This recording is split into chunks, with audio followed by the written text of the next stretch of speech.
She bit me after I healed her. Now her alien clan demands I be their alpha. The air on Xylos was a thick, humid soup of pollen and decay.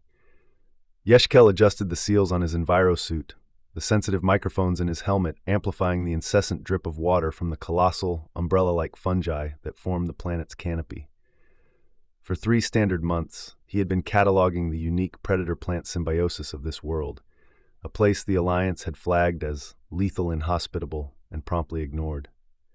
He was documenting a spore lurker, a carnivorous plant that mimicked the distress call of its prey, when a sound tore through the jungle that was utterly alien. It was not the organic roar of a native beast or the crack of a falling spore tree. It was the tortured shriek of shearing metal, an agony of physics that ended in a ground-shaking impact that vibrated through the soles of his boots. He straightened up, his tousled blonde hair plastered to his forehead with sweat under the helmet. His pale gray eyes scanned the canopy in the direction of the sound. Protocol demanded he stay put, report the event, and wait for instructions that would likely never come. His curiosity, the same impulse that had driven him from a comfortable Alliance research position to the galactic fringe, demanded otherwise. He moved with the quiet efficiency of a man long accustomed to hostile environments, his lean frame weaving through pulsing flora and past vines tipped with hypnotic, bioluminescent lures. The wreckage was a scar of scorched earth and shattered trees. A Cathar scout ship, by the look of its elegant, swept-wing design, now a broken tomb. He found the source of a weak locator beacon near the shattered cockpit. There was a survivor. She was thrown clear of the main fuselage, tangled in the thick, anchoring roots of a fungus tree. Her blue skin was a shocking slash of color against the jungle's greens and browns, marred by deep lacerations leaking dark, violet blood. Shards of ornate golden armor clung to her shoulders, twisted and broken. Her hair, a wild mane of fiery red-orange, was spread out around her head like a dying starburst. She was snarling, a low, pained rumble in her chest, but her movements were weak.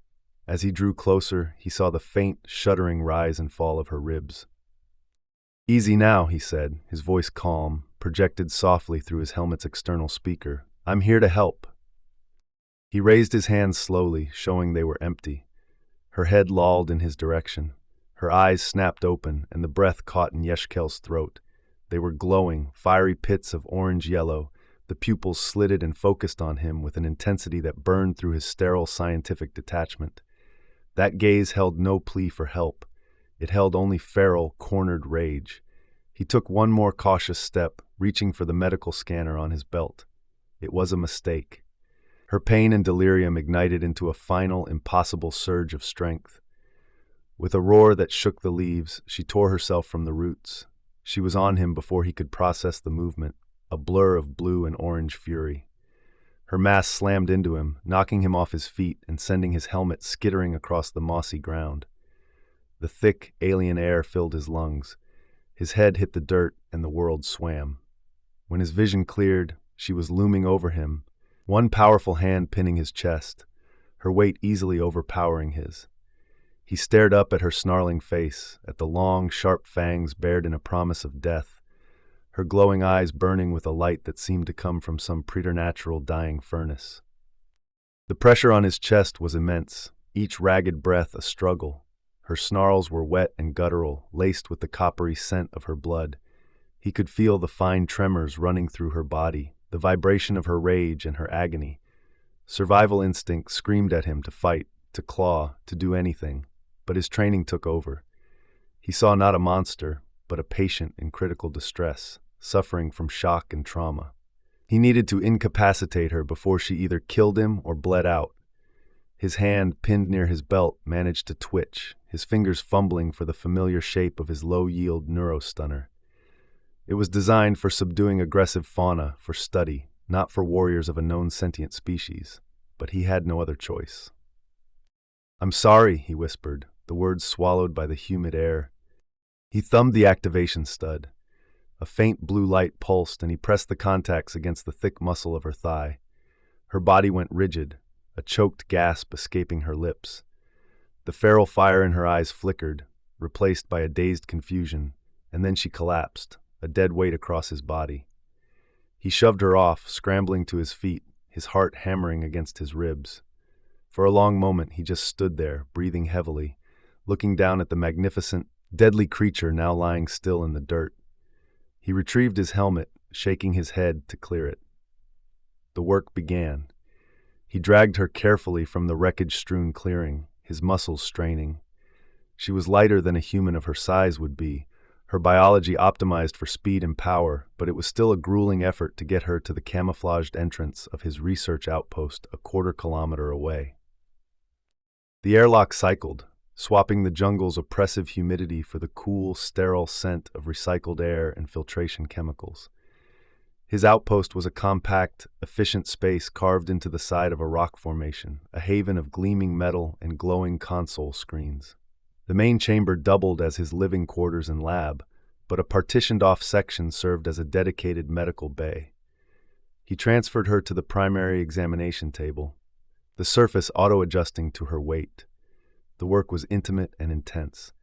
He cut away the remnants of her uniform and shattered armor, his fingers brushing against her cool blue skin. Her physique was a marvel of biological engineering, every muscle defined, every line speaking of power and grace. His scanners painted a grim picture on the holographic display above the table. Multiple internal injuries, 3 fractured ribs, severe tissue damage. But the medical AI flagged an anomaly, something far more dangerous than the trauma from the crash. Her cellular structure was in a state of cascading failure. The mitochondrial walls were brittle, the telomeres frayed. It was a slow, inexorable decay at the most fundamental level. He had only read about it in restricted Alliance xenobiology files. The withering, a genetic blight unique to the Cathar, a slow-walking death sentence with no known cure.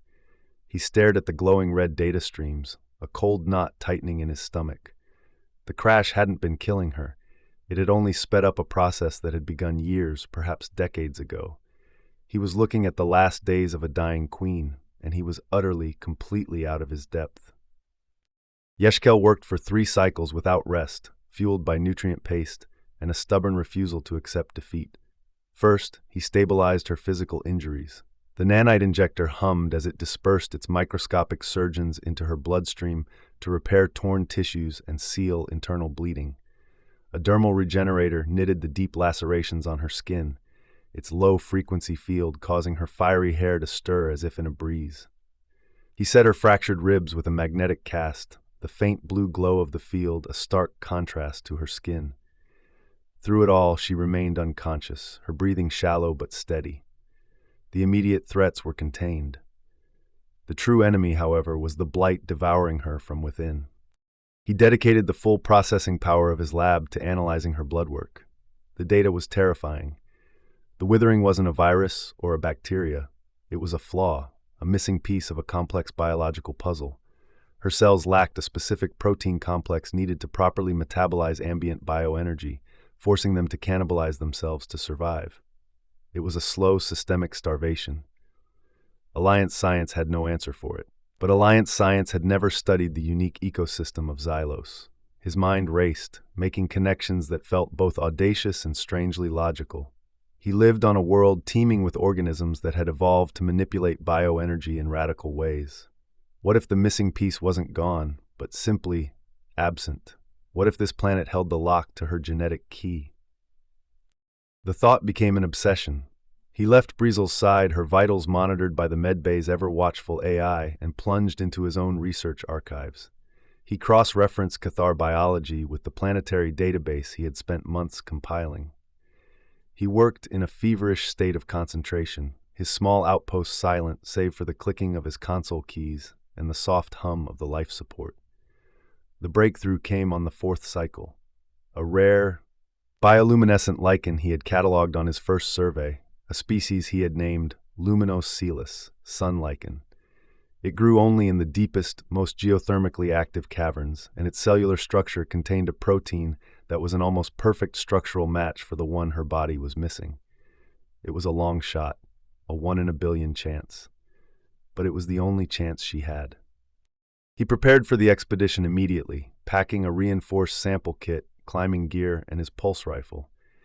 Leaving the outpost was a risk, but staying meant watching her die. The journey into the planet's depths was a descent into a different kind of hell. The air grew thick with sulfur, and the only light came from the glowing flora and his helmet lamp. Razor-winged insects swarmed him, their chitinous bodies pinging off his suit. He rappelled down sheer, slick rock faces into chasms where massive, sightless predators hunted by vibration. More than once, he had to use his rifle, the sharp crack of the energy pulse echoing in the vast dark spaces. He felt a primal fear, a human vulnerability that he had to suppress with cold, clinical focus. He was not a warrior. He was a scientist, and this was just another, more aggressive form of fieldwork. He found the sun lichen in a cavern that glowed with an ethereal blue-green light, coating the walls like a living frost. He harvested the sample, his hands surprisingly steady, and began the treacherous climb back to the surface, the salvation of a dying species tucked safely in his pack. The synthesis was the most complex biochemical work of his life. He isolated the protein from the lichen, using his lab's equipment to modify its structure, folding it, sequencing it, making it compatible with her Cathar DNA. Every calculation had to be perfect. One mistake could turn the cure into a poison. For a full cycle, he barely breathed, his world shrinking to the holographic models of molecular chains and the steady beep of Brizel's heart monitor. Finally, it was done. A single vial of clear, faintly glowing serum. It was the culmination of all his knowledge, all his training, and a healthy dose of desperate hope. He walked back into the medbay, the vial clutched in his hand. Brizel lay still, a sleeping queen of blue and fire. He loaded the serum into an auto-injector. "All right, Brizel," he murmured, his voice rough from disuse. "Let's see if this world has a miracle for you." He pressed the injector to her neck. There was a soft hiss. The effect was not gentle. Her body arched off the table with a violent spasm, a raw cry torn from her throat. Alarms blared as her vitals spiked to critical levels. Her skin seemed to glow from within, the subtle, darker patterns along her limbs pulsing with a faint silvery light. Her muscles convulsed as her cells, starved for generations, greedily absorbed the cure. It was a system-wide shock, a biological rebirth so explosive it bordered on self-destruction. Yeshkel worked frantically, administering sedatives, trying to keep her body from tearing itself apart in its own desperate ecstasy of healing. Then, as suddenly as it began, it stopped. The alarms fell silent. Her body relaxed, and her breathing deepened, becoming slow and powerful. He watched, mesmerized, as the shallow lines of pain around her eyes and mouth smoothed away. A healthy, vibrant flush spread across her blue skin. The change was profound, a fundamental shift from a state of decay to one of explosive vitality. She stirred, her head turning on the pillow. Her eyelids fluttered open. The fire in her orange-yellow eyes was back, but this time it was not the dim glow of a dying ember. It was the radiant, clear blaze of a star. She was lucid. She pushed herself up, sitting on the edge of the table. Her movements were fluid, effortless, imbued with a power that stole the air from his lungs. She looked at her own hands, flexing her fingers, a look of pure astonishment on her sharp features. The chronic, gnawing pain that had been her constant companion for as long as she could remember was gone. The weakness, the fatigue, the slow creep of death, it had all vanished, replaced by a surge of life so potent it felt like lightning in her veins. She looked up at him. Her gaze was no longer feral, but it was just as intense, charged with 1,000 emotions he couldn't begin to decipher. Her slitted pupils widened, and she took in the sight of him. The tousled blonde hair, the pale, worried eyes, the man who smelled of antiseptic and burnt circuitry and an overwhelming, inexplicable sense of life. He was the source. Her warrior senses, her deepest biological instincts, screamed a truth her mind was still struggling to grasp. He was salvation. He saw the shift in her expression, the raw power coiling in her frame, and he instinctively took a step back. The tension in the small room was a physical force, a crackling energy that raised the hair on his arms. She slid off the table and stood before him, her height making him feel small and fragile. She reached out, not to strike, but to touch. Her long blue fingers traced the line of his jaw, her touch surprisingly gentle yet possessive. He stood frozen, caught in the tractor beam of her gaze. "You," she said, her voice a low, resonant hum. It was the first word she had spoken. She leaned in, and he could feel the heat radiating from her skin. He expected a question, a demand, a threat. He received something else entirely. She pulled him closer with irresistible strength, tilted his head to the side, and bit him. It was not the bite of an animal. It was sharp, precise, and shockingly intimate. A jolt, like a powerful bioelectric charge, shot through his system, making his vision flash white. He felt a sharp sting of pain, followed by a strange, spreading warmth. When she pulled back, her fiery eyes were blazing. He raised a trembling hand to his neck. Where her fangs had been, a faint silvery mark was already forming on his skin, shimmering with a soft light. It was not a wound. It was a brand, a claim. The silence that followed was broken by the proximity alert from his outpost's external sensors. A ship was descending, a Cathar ship. Brizel's head snapped toward the console, her ears canting forward. A flicker of something, annoyance perhaps, crossed her face. She looked back at Yeshkel, then at the glowing mark on his neck, and a slow, dangerous smile spread across her lips. The moment of quiet intimacy was over. The consequences of his miracle were about to arrive. A shuttle, military grade and scorched from atmospheric entry, landed in the clearing with a heavy thud. The ramp slammed down, and 4 massive Cathar warriors emerged. They were clad in the same style of armor as Brizel, though theirs was a burnished steel, not gold. They moved with predatory purpose, their rifles held at the ready. Leading them was a warrior even larger than the others, his face set in a grim, stony expression, a jagged scar running over one of his amber eyes. Yeshkel's door hissed open before he could decide on a course of action. The warriors stormed in, weapons raised. They stopped dead at the sight before them. Their matriarch, Brizel, whom they had tracked to this forsaken planet, was not only alive, but standing tall and radiating a vitality they had not seen in years. And she was standing protectively in front of a small, pale alien, a human, who bore the forbidden sacred Cathal on his neck. The mating mark. The lead warrior's eyes narrowed, his gaze fixing on the shimmering brand. A low growl rumbled in his chest. "Matriarch," he said, his voice a gravelly bass. "What is the meaning of this? Who is this thing?" "He is the one who healed me, Kaelin," Brizel replied, her tone leaving no room for argument. She did not move from her position in front of Yeshkel, and he is under my protection. Kaelin took a step forward, his disbelief warring with his fury. "Healed you? The withering has no cure, and that mark, you have claimed an off-worlder, a weakling, as a mate. It is an insult to the clan." Before Yeshkel could speak, Brizel moved. She was a blur of motion, closing the distance between herself and her second-in-command in a heartbeat. She did not draw a weapon. She simply placed her hand on his chest plate. Kaelin, for all his size and strength, was frozen in place, his eyes wide. The raw power emanating from her was overwhelming. "Question my judgment again, Kaelin," she said, her voice dangerously soft, "and I will remind you why I am the matriarch." As the tense standoff unfolded, the cure continued its work within Brizel's mind.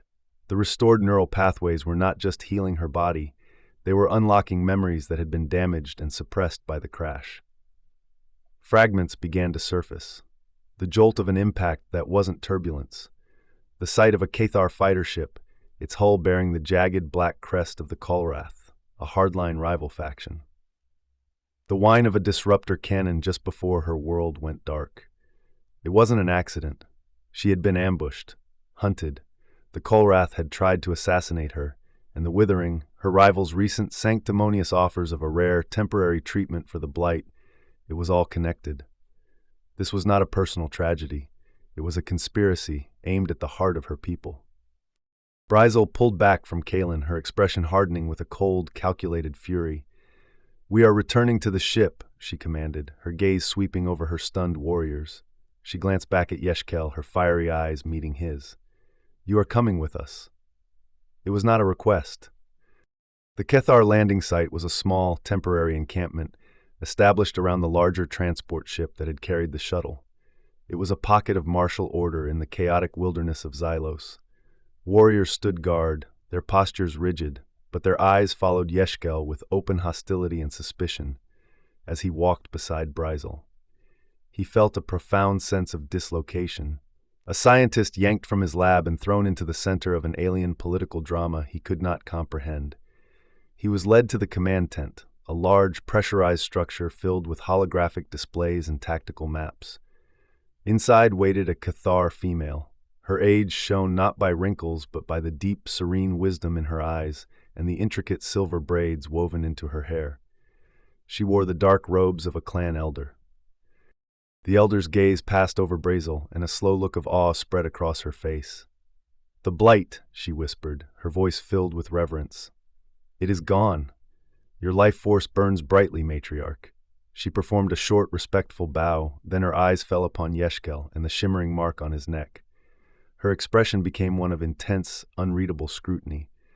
Brizel explained everything: the crash, the ambush by the Kulrath, and the unbelievable cure Yeshkel had synthesized from the planet's flora. She omitted the intimate details of the bite, but the mark itself spoke volumes. The elder listened in silence, her hands clasped. When Brizel finished, the elder Zathra approached Yeshkel. She did not seem hostile, only immensely serious. She asked for a sample of his blood and a sample of the synthesized cure. He complied, using a kit from the tent's medical station. She analyzed them on a portable console, her old eyes widening as the data scrolled across the screen. She looked from the screen to Yeshkel and back again.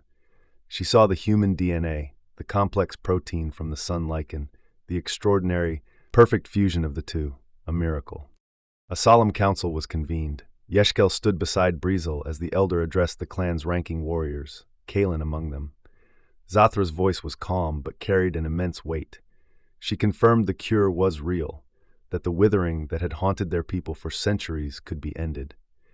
A wave of stunned murmurs went through the tent. Then she pointed a long, blue finger at Yeshkel.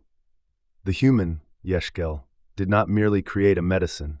His unique biology was a catalyst. The cure requires his knowledge to replicate, and the matriarch, in her wisdom and instinct, has forged a biological link with him. The elder turned to face Yeshkel directly. The tent fell silent. "Our people are on the brink of extinction or civil war. The Kulrath offer subjugation disguised as treatment. You offer a future. The bite has bonded you to our matriarch, to our bloodline. The path is clear." She knelt, an act of profound deference that shocked every warrior present. "By the laws of life and survival, we, the elders of Clan Cathar, ask you to accept the progenitor's mantle. You are the key to our survival. You will guide us. You will be Alpha." The words hung in the air, heavier than the planet's atmosphere. Yeshkel stared, speechless, the gaze of an entire people fixed on him, the weight of their future settling upon his shoulders like a mountain. The title Alpha was a shockwave. Yeshkel felt a dizzying sense of vertigo, the sterile floor of the command tent seeming to fall away beneath him. Alpha, progenitor. These were not scientific terms. They were primal, foundational roles he was completely unequipped to handle. He was a xenobotanist. He solved problems with data and scalpels, not with authority and leadership. He opened his mouth to refuse, to explain the profound misunderstanding, but no words came out. Brizel's hand found his, her grip firm and grounding. Her presence beside him was a silent anchor in the storm of their expectations. The council waited, their faces carved from stone, their glowing eyes watching his every flicker of emotion. Later, away from the oppressive formality of the tent, Brizel found him staring out at the alien jungle from the edge of the encampment. The sounds of the wilderness, once a source of academic fascination, now felt menacing. "They cannot be serious," Yeshkel said, not looking at her. "I'm a biologist. I can give you the formula, teach your medics how to synthesize it. I can't be this." "To our people, the one who can create life is the ultimate leader," Brizel said, her voice a low rumble beside him. "The strongest warrior can protect the clan for a season. The one who can end the withering protects our children for 1,000 generations. That is the Alpha's purpose. It is not about ruling. It is about ensuring our future." He finally turned to face her. "Brizel, the people who attacked you are still out there, the Kulrath. You said it yourself. They won't just let you fly away with a permanent cure that makes their entire power play obsolete." He ran a hand through his blonde hair, his frustration mounting. "They know where you crashed. They'll be coming back, not just for you, but for the source of the cure. For me, for my outpost." A subtle shift occurred in her expression as he spoke. Her intense gaze sharpened, not with romantic softness, but with the keen interest of a predator watching its prey do something unexpected. He was not cowering or refusing out of fear. He was analyzing the threat. He was thinking strategically. "What do you propose, Yeshkel?" she asked, a genuine question. His mind, finally latching on to a problem it could solve, began to work. He was no soldier, but he knew this planet better than any Cthar. He knew its rhythms, its dangers, its hidden weapons. "We can't fight them in the open. They'll have warships, superior numbers. We have to make them fight on my terms, on Xylos' terms." He led her back to the command tent, a new fire in his eyes. He pulled up his own topographical surveys on the main holographic display, the detailed maps he had made of the region around his outpost. The warriors, Kalen included, watched with renewed skepticism. He began to speak, his voice gaining confidence. He pointed to the deep caverns where the sun lichen grew, explaining how the narrow, geothermically unstable passages could be turned into traps. He highlighted groves of razor spore fungi, whose explosive seed pods could be triggered by specific frequencies. He mapped the hunting grounds of subterranean predators that could be lured to the surface. He outlined a plan that was not about honorable combat, but about cunning, asymmetric warfare. He would turn the entire ecosystem into a weaponized minefield. The warriors listened, their skepticism slowly transforming into a grudging, astonished respect. This human did not think like a warrior, but he thought like a victor. As the clan began to fortify their position, turning Yeshkel's ecological knowledge into practical defenses, the tension between him and Brizel shifted. The roles of healer and patient, of captive and captor were dissolving, replaced by a partnership forged in mutual crisis. That night, she came to his assigned quarters, a small, Spartan tent. She stood in the doorway, a tall silhouette against the glowing jungle. She had shed her armor, wearing a simple, dark tunic that did nothing to hide the powerful lines of her body. The air between them was thick with unspoken things, with the lingering energy of the bite and the new respect he had earned. "The mark," he said, his voice quiet, touching the side of his neck where the cathol shimmered faintly. "What does it truly mean?" "It means you are mine," Brizel said simply, stepping inside. "And I am yours. It is a bond of body and soul. What I feel, you feel. My strength is your strength." She came closer, her fiery eyes searching his. "You are not like the men of my clan. They seek to dominate. You seek to understand, to heal, to protect through knowledge." She raised a hand and gently touched the mark she had made. A jolt of warmth, of pleasure shot through him, a direct echo of her own feelings. He could feel her fierce pride in him, her admiration, her burgeoning affection, as if they were his own emotions. It was overwhelming, terrifying, and exhilarating. He responded in the only way he knew how. He did not try to match her intensity or her possessiveness. Instead, he reached out and took her hand, his touch gentle. He brought her hand to his lips, a gesture of soft reverence that was profoundly alien to her warrior culture. She froze, her slitted pupils widening in surprise. He then stepped forward, closing the final distance between them, and cradled her face in his hands. He showed her a different kind of intimacy, a human one, built not on claiming, but on sharing. He kissed her, not with the conquering passion she might have expected, but with a tenderness that spoke of partnership and a deep, soul-shaking awe for the magnificent being before him. For the first time, the great Cthar Matriarch felt herself surrender, not to a superior force, but to a superior form of strength. Their connection, already forged in biology and crisis, was finally sealed in a passion that belonged to both their worlds, a silent promise made on the eve of battle. The attack came at dawn. 2 Kolrath warships descended through the thick atmosphere, their dark, jagged hulls a stark violation of the natural world. They deployed troops without preamble, black-armored warriors rappelling down into the jungle, advancing on the encampment with ruthless efficiency. The battle for Xylos had begun. Yeshkel was not on the front lines. He was in the command tent, a makeshift nerve center, surrounded by holographic displays showing tactical feeds from drones he had deployed. He was a general armed not with a sword, but with information. Brizel was a different story. She was the tip of the spear, a whirlwind of blue skin and fiery hair, her golden ancestral blade a blur of motion as she met the first wave of invaders head-on. Kalen, Sector Gamma, Yeshkel's voice was calm and clear over the comms, a stark contrast to the sounds of combat. The western ridge is undefended. Draw them toward the ravine now. Kalen, who had once viewed him with contempt, now obeyed without hesitation. He and his warriors performed a feigned retreat, luring a large contingent of Kolrath soldiers into a narrow canyon. Hold! Yeshkel watched the tactical display, his finger hovering over a control. Hold! Detonate! He pressed the icon. High on the canyon walls, the razor spore fungi he had identified, now rigged with sonic charges, exploded. A thick cloud of millions of razor-sharp spores rained down on the trapped Kolrath, tearing through their armor and their flesh. It was brutal, effective, and entirely alien to Cathar warfare. On another front, Brizel was locked in a duel with a massive Kolrath brute. He was stronger, but she was faster, her movements enhanced by her perfect health. She fought with a grace and fury that was terrifying to behold. She could feel Yeshkel's presence through the Cathal, not his fear, but his focused calm, a steadying influence in the heart of the chaos. It gave her strength.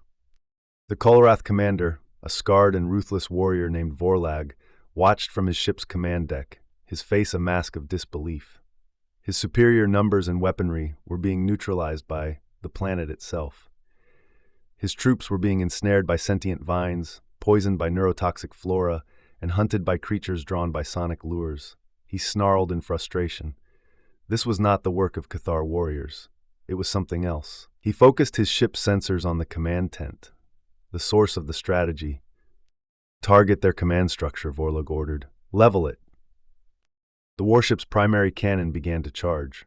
Yeshkel saw the energy signature spike on his screen. Brizel! They're targeting the tent! Get clear!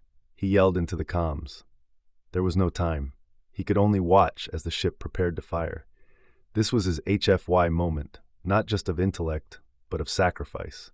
He transmitted his final set of commands to Kalen, triggering the last and most dangerous traps around the Kolrath ground forces, then braced for the impact, his only thought being that he had, at least, given them a fighting chance. The blast never came.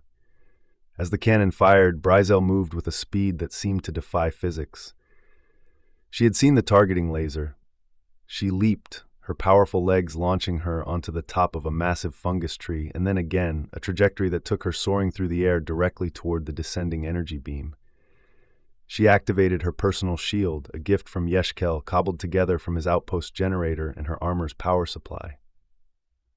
It was untested. It was a 1 in a million chance. The beam struck the shield, and for a heart-stopping moment, Brizel was engulfed in a sun-bright flash of light. The shield held for a fraction of a second, deflecting the beam's trajectory just enough to send it wide, carving a molten trench through the jungle 100 meters from the tent. The shield overloaded and shattered, throwing her violently to the ground. The battle below turned. The last of Yeshkel's traps had sprung, decimating the Kolrath ground forces. Vorlag, his primary target still standing and his soldiers being slaughtered, made a tactical decision.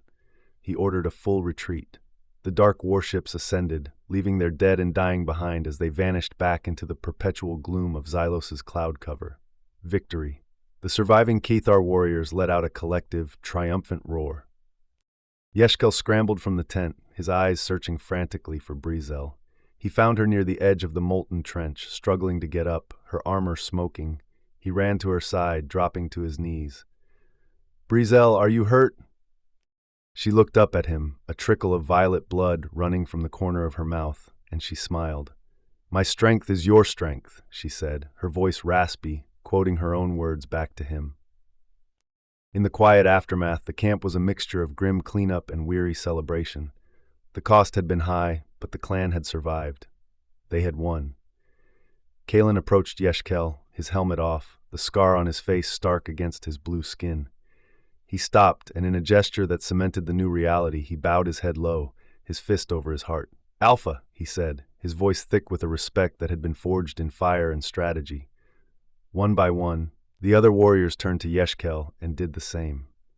He had not won their loyalty with muscle or Cathar brutality, but with the uniquely human combination of intellect, courage, and a will to protect. Brizel, her minor injuries already healing, came to his side. She looked out at her warriors, her people, and then she looked at him, her fiery eyes soft with a love and pride that resonated through their bond. She gently touched the shimmering thal on his neck, the mark that had started it all. It no longer felt like a brand of ownership, but a symbol of their union, a fusion of two worlds, two species, two souls. He was a healer who had become a strategist, a scientist who had become a leader. He had not sought this. He had not wanted it. But standing here with her hand on his neck and her people looking to him with hope, he knew he would not relinquish it. He was her alpha, she was his matriarch, and together they would not just rebuild her clan. They would build a future that was stronger than anything either of them could have ever achieved alone. The withering was over, and a new dynasty had begun. The air on Cathar Prime was crisp and clean, carrying the scent of mountain blossoms from the high plateaus and the faint, briny tang of the distant sapphire sea. It was a world reborn, a far cry from the humid, lethal embrace of Xylos.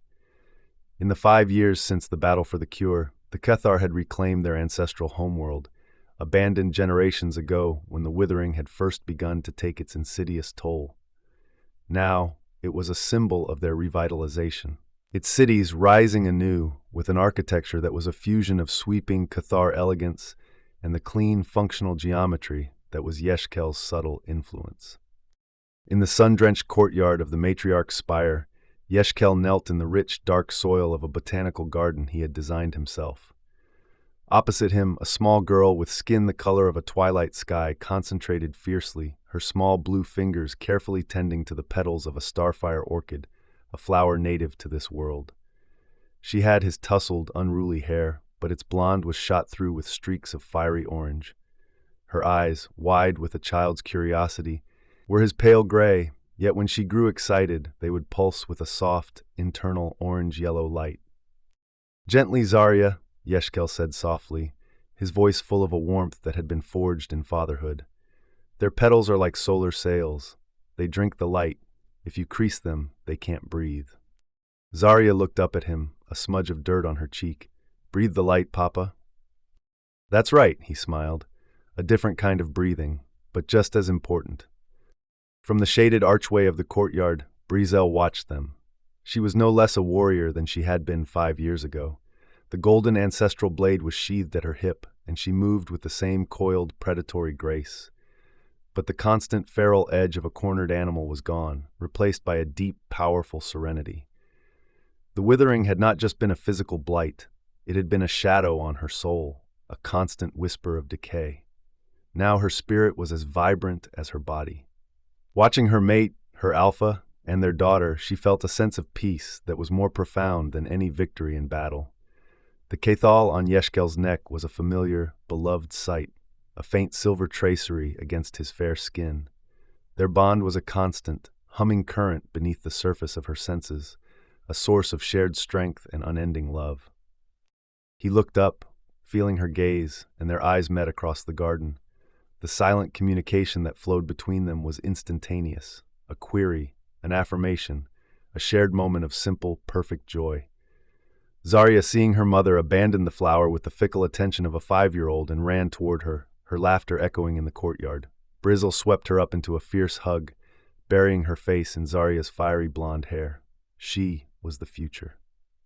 She was the promise of the cure made manifest, the first Cathar in centuries born completely free of the withering's curse. Later, in the great hall of the spire, the tone was more formal. Kalen, his scar now a faint white line against his blue skin, stood before them. He was no longer just a warrior, but the high general of the united Cathar clans, his loyalty to Yeshkel and Brizel absolute. "The last of the Kolrath loyalist cells in the Ashgar Nebula has surrendered, Matriarch Alpha," he reported, his voice a respectful baritone. "They have petitioned for the cure and sworn fealty to the new council." Yeshkel nodded, seated on a high-backed chair beside Brizel's more ornate throne. He had never grown entirely comfortable with the trappings of his station, but he had learned to wear the mantle of leadership with a quiet confidence. "Were there any casualties?" "None, Alpha. We followed your protocol. A show of overwhelming force, followed by a generous offer. We showed them data from our long-range medical scanners, proving their own children were entering the final stages of the blight. Faced with the extinction of their line or a future for their young, they chose survival. Brizel looked at Yeshkel, a flicker of pride in her eyes. The old Cathar way would have been to demand unconditional surrender or annihilation. Yeshkel had taught them a new form of warfare, one where the most powerful weapon was often a promise of hope. The defeat of the Kolrath had not been a campaign of conquest, but one of conversion. After Vorlog's capture on Xylos, Brizel, guided by Yeshkel's counsel, had offered the cure to the entire Kolrath populace. She had shown them that their leaders had hoarded a temporary treatment, offering it only for power, while Yeshkel, an outsider, had offered a permanent salvation for free. The Kolrath infrastructure had crumbled from within, their warriors and civilians abandoning a lost cause to save their families. "See to it that their integration is handled with honor, Kaelin," Brizel commanded. "They are Cathar. They will be treated as our own." "It will be done, Matriarch." Kaelin bowed and departed.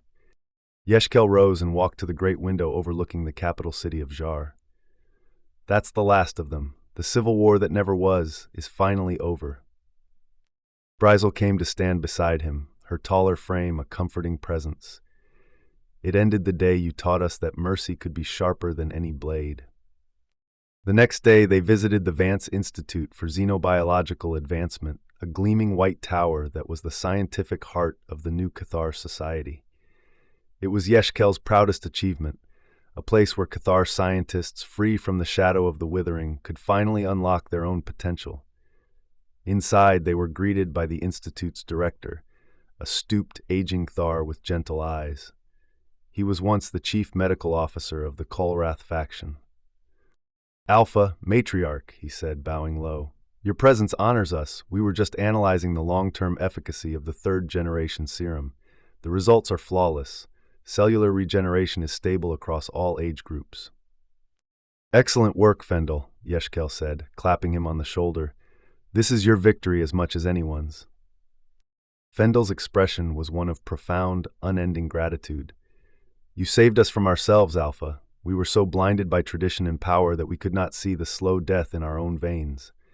You saw it in a single day."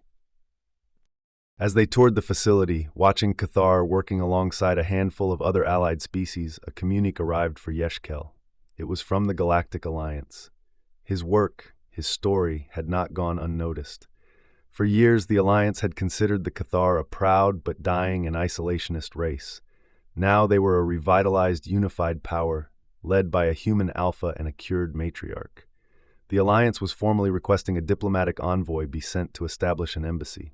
They were no longer a curiosity, they were a power to be courted. "It seems your people are finally ready to talk," Brizel murmured, reading the message over his shoulder. "They're not my people, Brizel," he said, turning to her. "No," she corrected softly, her fiery eyes intense. "We are." That night, Zarya was asleep, her dreams no doubt filled with light-breathing flowers. Yeshkel and Brizel stood on the highest balcony of the spire, the pair orbs of Cathar Prime casting a silver and gold light over the sleeping city. The air was cool, and he wrapped an arm around her, pulling her close. She leaned against him, a rare moment of relaxed vulnerability. "Do you ever miss it?" she asked, her voice a low hum. "Your quiet life, the silence of Xylos?" Yeshkel thought for a moment, his gaze drifting up to the unfamiliar constellations in the sky. He remembered the thrill of discovery, the quiet satisfaction of a completed data set, the solitude. He had been content. But he had not been alive, not in the way he was now. He could feel the steady, powerful beat of her heart through their bond, a rhythm that had become as fundamental to him as his own. "I was cataloging death, Brizel," he said, his voice quiet. "Predators, poisons, decay. My life was about observing endings." He looked at her strong, beautiful face illuminated in the moonlight, at the fierce love in her eyes that was his and his alone. You were my first beginning." She turned in his arms, her powerful hands framing his face. "You healed me," she whispered, her forehead resting against his. The words were a sacred vow, the foundation of their entire world. He raised a hand and touched the faint, shimmering mark on his neck. It no longer felt alien, but a part of him as essential as his own heart. "You bit me," he replied, a faint smile on his lips. Her own lips curved into a slow, dangerous smile, the same one he remembered from his research outpost, but this time it held no threat, only a deep, possessive love that still managed to steal his breath. "And now," she murmured, her voice dropping to an intimate growl that vibrated through their shared bond, "our clan has an alpha, and our daughter has a future." She kissed him then, a fusion of human tenderness and Cathar fire, a perfect synthesis, just like the cure, just like their daughter, just like the new world they had built together. Standing beneath the glow of the paired celestial lights, the healer from a forgotten world and the warrior queen he had saved, they were no longer defined by their pasts, but by the limitless, shared future they held in their hands.